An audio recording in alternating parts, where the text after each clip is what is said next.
பவள விழா. கடமை, கண்ணியம், கட்டுப்பாடு, தமிழினம், மக்களிடம், சமுதாயம், தமிழ் மொழி. ஒண்ணுமே வழங்காது சொன்னதுக்கே. எத்தனை டாபிக் சொன்னாங்களோ அது அவங்களுக்கே வழங்காது. எல்லாம் சொல்லின்னு வருவாங்க. சொல்லிட்டு உடன்பிறப்பே எழுந்து வா, எழுந்து உடன்பிறப்பு வருவான், உழைப்பான், ஓட்டு போடுவான், எல்லா தில்லாலங்கடி வேலையும் செய்வான்.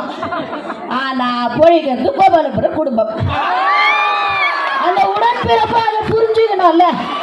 ஏன் புரிஞ்சுக்க மாட்டேது? அதுதான் எனக்கு வேதனையா இருக்குது. இந்த அப்பா இருக்கிறாரு, அப்பா சொன்ன தப்புன்னு சொல்லுவாரோ? அப்பா என்ன தப்பான வார்த்தை இல்லையே? இல்ல இல்ல, அப்பா அப்பா எங்க அண்ணன் சொல்றதை கொஞ்சம் கேளுங்க அப்பா. அப்பா எங்க அண்ணன் சொல்றதை கேளுங்க அப்பா. நீங்க கரெக்டா இருந்தீங்கன்னா எங்க அண்ணன் ஏன்பா வர போறாரு?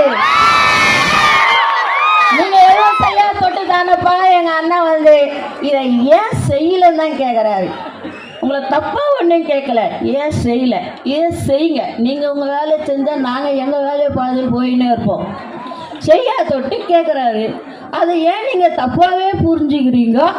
எஸ்ஆர் மட்டும் அப்படியே ஜுடு அப்படியே சூடு கண்டு போன மாதிரி ஓடி போய் நிற்கிறீங்க. இதெல்லாம் ஏன் உங்களுக்கு புரியல? புரிஞ்சு தானே ஆகணும். நான் என்ன சொல்கிறேன், என்ன வேணா குழப்பட்டோம். மக்கள் மாற்றத்தை எதிர்பார்த்து காத்திருக்கிறார்கள். எப்படா மாற்றி போடுவோம், எப்படா போய் வீடியோ உசுன்னு மூச்சு விடுவோம், சாமி போயிட்டு வாங்கடா சாமி அப்படின்னு காத்து நிற்குது. எங்கள் அம்மா, பெரியம்மா, ஆயா, தாத்தா, பாட்டி எல்லாம் காத்து நிற்குது. அது மாதிரி தான் எல்லார் வீட்லையும் காத்துன்னு இருப்பாங்க. ஆமாவா இல்லையா? இது யார் படை?